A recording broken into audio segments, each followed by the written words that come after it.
Κυρίες και κύριοι, καλησπέρα σας. Καλώς ήρθατε στη δεύτερη εκπομπή Αχίλιος Πτέρνα. Εμείς αναγκαστήκαμε να κάνουμε ένα όμορφο ταξίδι μέχρι την Αθήνα, μέχρι την πρωτεύουσα, προκειμένου να συναντήσουμε και να συνομιλήσουμε με ένα πολύ σημαντικό, θεωρούμε, πρόσωπο που ξεκίνησε από την Αχαΐα τα πρώτα του βήματα, ξεκίνησε από την περιοχή τη δική μας και αυτή τη στιγμή διαπρέπει στην Αθήνα. Μιλάμε για τον πρόεδρο του Συνδέσμου Οικονομικών Διευθυντών Ελλάδας, τον κύριο Αλέξανδρο Κωστόπουλο.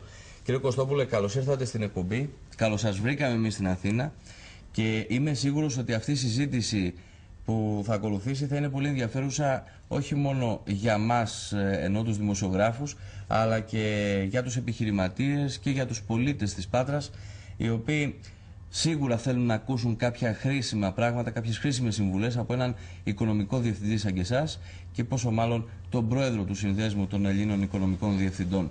Θέλω όμως να πάρουμε τα πράγματα έτσι λίγο από την αρχή και να σας γνωρίσουμε καλύτερα. Να γνωρίσουμε ποιος είναι ο Αλέξανδρος Κωστόπουλος, ο οποίος ξεκίνησε από ένα χωριό της Αχαΐας. Αλλά καλύτερα να δώσω το λόγο σε εσάς και να μας τα πείτε εσείς. Σας ευχαριστώ πολύ, κύριε Ρωτήτη, που κάνετε την τιμή να είμαι σήμερα στην εκπομπή σας. Είπατε προηγουμένως ότι εγώ διαπρέπω στην Αθήνα. Αυτό βέβαια δεν θα έλεγα ότι με εκφράζει, με ικανοποιεί. Εγώ θα ήθελα να διαπρέπω στην Πάτρα, στην πατρίδα μου, στην Πάτρα στην οποία εκεί πέρασα τα πρώτα χρόνια της γυμναστικής μου ζωής τουλάχιστον. Και είναι η πόλη που αγαπώ και είναι και η πόλη στην οποία εγώ θέλω να ξαναεπιστρέψω. Θέλετε, είναι ο στόχος σας αυτός? Θα έλεγα ότι είναι η Ιθάκη της ζωής μου. Η Πάτρα είναι η Ιθάκη της ζωής, είναι η Αχαΐα. Η Αχαΐα, βεβαίως. Από ποιο χωριό ξεκινήσατε? Εγώ γεννήθηκα μετά την κατοχή στον Εμφύλιο Πόλεμο, στη διάρκεια του Εμφύλιου Πολέμου, σε ένα χωριό στις Πόρτες. Τότε το χωριό αυτό σήμερα βέβαια είναι σε καλή κατάσταση. Τότε όμως ήταν ένα πάρα πολύ φτωχό χωριό, ένα μικρό χωριό. Φανταστείτε ότι οι συνθήκες διαβίωσης στο χωριό αυτό ήταν πάρα πολύ σκληρές, πάρα πολύ δύσκολες. Δεν υπήρχε καν συγκοινωνία. Ο δρόμος που συνέδεε το χωριό μας με την Πάτρα ήταν ένας κατσικόδρομος. Και βεβαίως οι μεταφορές γίνονται με τα ζώα. Έχουν καλυτερεύσει οι συνθήκες, ωστόσο υπάρχουν ακόμα πολλά προβλήματα στην περιοχή, όχι μόνο αυτή και σε ολόκληρη την Αχαΐα. Θα τα συζητήσουμε αργότερα όμως. Αυτά θα τα πούμε αργότερα. Ας πούμε όμως λίγο τώρα για τις Πόρτες. Πράγματι είναι ένα όμορφο χωριό στις υπόρειες του βουνού Σκόλης. Τότε όμως τα πράγματα είναι πάρα πολύ διαφορετικά, όπως σας είπα. Οι συνθήκες ήταν πάρα πολύ σκληρές, δύσκολες. Ο κόσμος, φανταστείτε τότε, εμείς βεβαίως η οικογένειά μας είχε τουλάχιστον τα πρωτοζήν. Ακόμα δεν είχαν και ψωμί να φάνε, που λέει ο λόγος. Εμείς δυστυχώς ζούσαμε μακριά από το χωριό, έξω από το χωριό,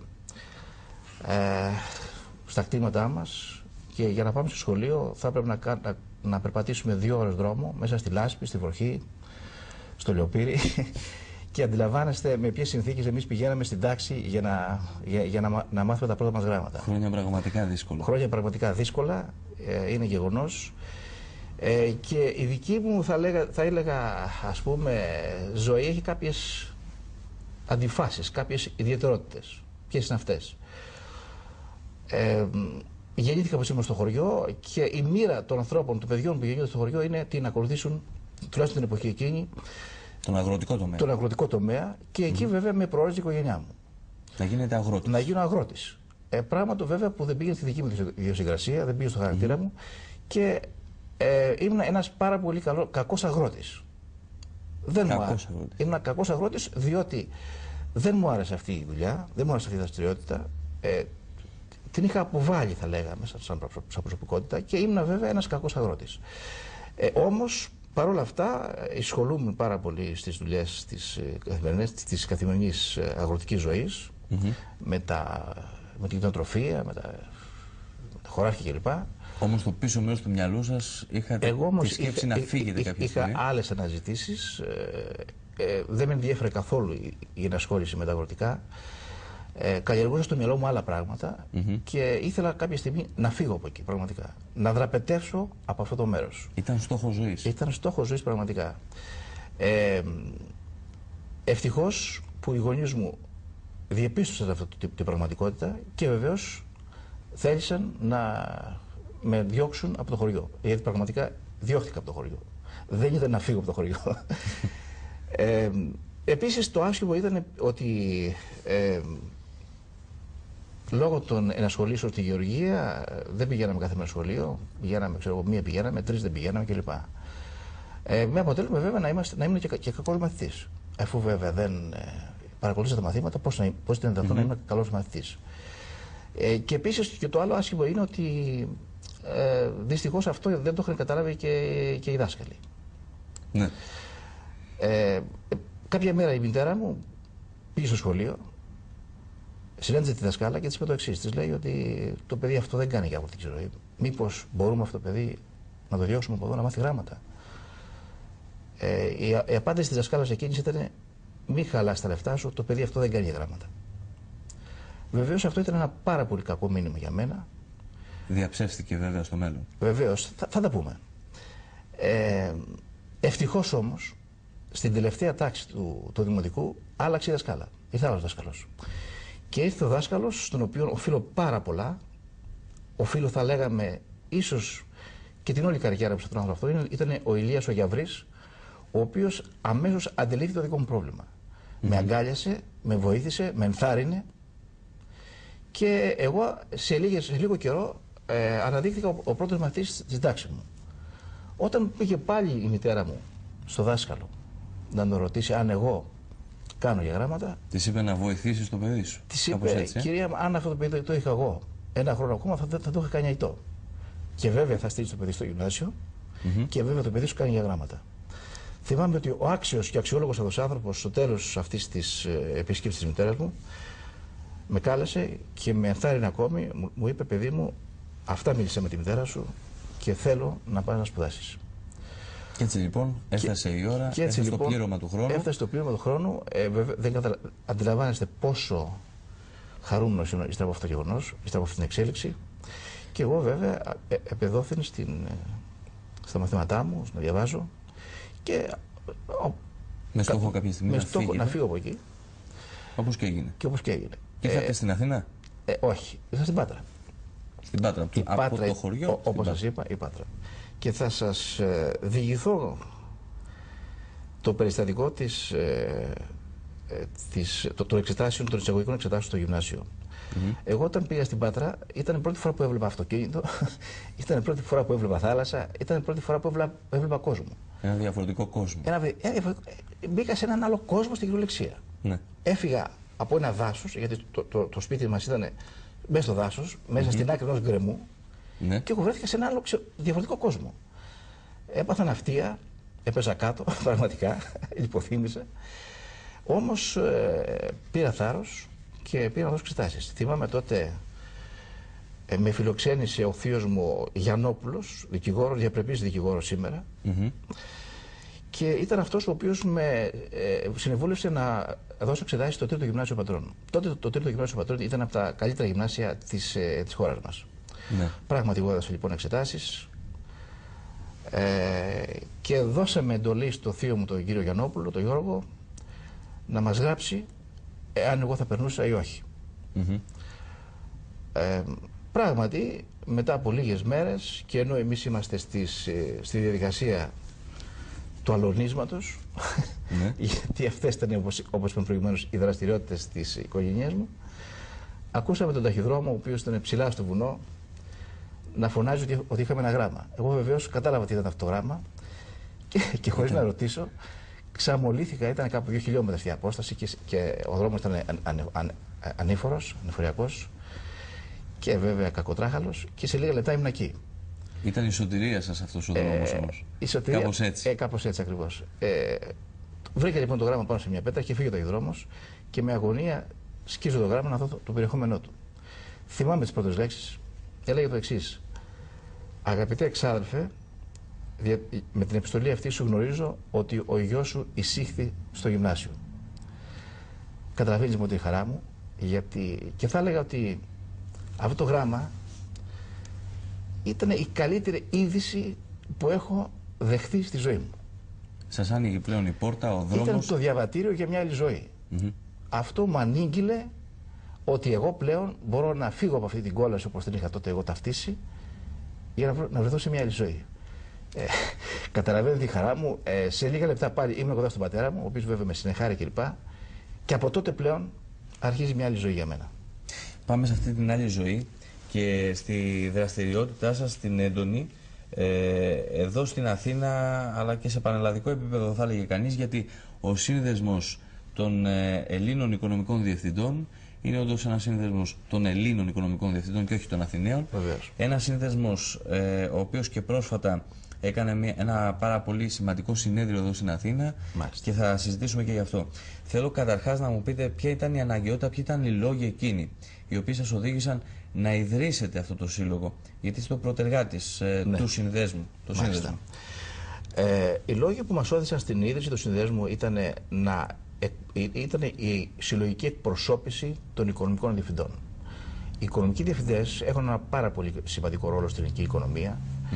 Είναι αποδέκτες και οι άνθρωποι που θα εφαρμόσουν την φορολογική νομοθεσία, οι άνθρωποι που θα εφαρμόσουν την νομοθεσία γενικότερα και την εμπορική νομοθεσία, και θα έπρεπε η σημαντική αυτή τάξη των επαγγελματιών να έχει και αυτή, κατά το μέτρο του δυνατού και στο μέτρο που τους επιτρέπεται, να έχουν και αυτοί λόγο για τις αποφάσεις αυτές. Ένας άλλος λόγος επίσης ήταν ότι οι οικονομικοί διευθυντές έχουν διάφορα προβλήματα. Τα προβλήματα αυτά μπορούν να επιλύονται ορθότερα και καλύτερα κάτω από μια συλλογική επεξεργασία. Ναι. Και οι αποφάσεις αυτές βεβαίως είναι οι καλύτερες αφού αποτελούν το καταστάλαγμα της εμπειρίας και της γνώσης των οικονομικών διευθυντών. Πώς μπορούν δηλαδή οι οικονομικοί διευθυντές να στηρίξουν τις επιχειρήσεις, τα τεράστια προβλήματά τους, για να ξεπεράσουν αυτά τα προβλήματα? Οι επιχειρήσεις... Και καλό θα ήταν να ιεραρχήσουμε και τα προβλήματα, να τα αναφέρουμε ποια είναι τα σημαντικότερα προβλήματα της σημερινής ελληνικής επιχείρησης. Ποια είναι τα εμπόδια που αντιμετωπίζει μπροστά της μια επιχείρηση στην Ελλάδα? Τα προβλήματα της ελληνικής επιχείρησης σήμερα είναι η χαμηλή ανταγωνιστικότητα. Σύμφωνα με τον ΙΟΒΕ, τα προϊόντα που είναι ανταγωνιστικά στο διεθνή ανταγωνισμό είναι γύρω στο 20% μόνο.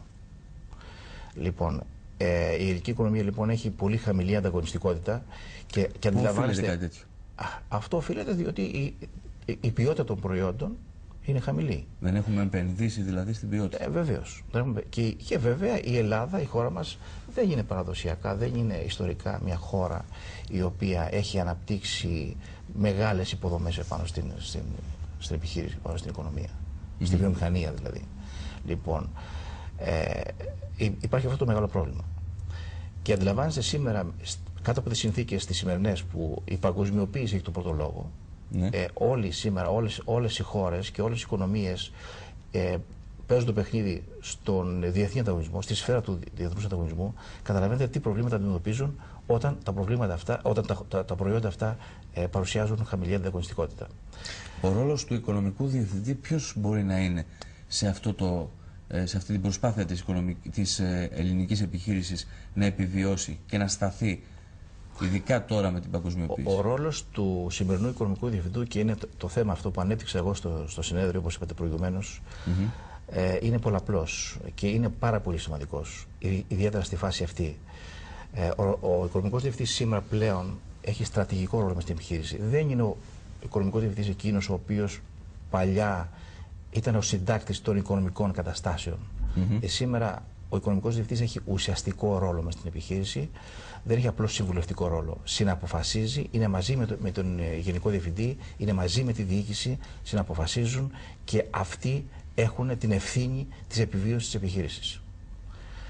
Βεβαίως, κάτω υπό τις προϋποθέσεις τις οποίες λειτουργεί σήμερα έτσι, μια επιχείρηση, μια οικονομία, και κάτω από την σφαίρα των κανόνων της οικονομικής επιστήμης.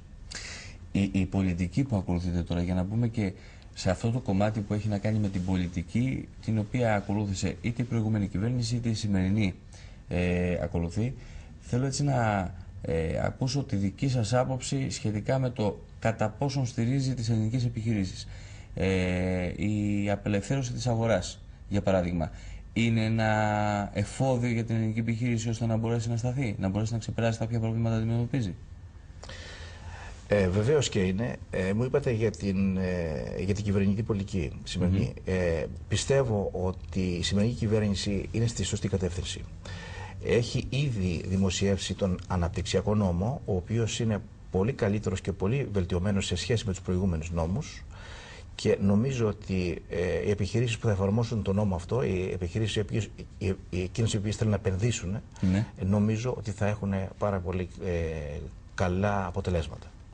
Θα πρέπει όμως στην πράξη να είναι εύκολα υλοποιήσιμος ο αναπτυξιακός νόμος ή κάποιο πρόγραμμά του, γιατί υπάρχουν αρκετοί οι οποίοι υποστηρίζουν τουλάχιστον τα προηγούμενα χρόνια με τους προηγούμενους αναπτυξιακούς νόμους ότι συναντούσαν πάρα πολλά εμπόδια στη διαδρομή για να υλοποιήσουν κάποιο πρόγραμμα. Εμπόδια γραφειοκρατικά.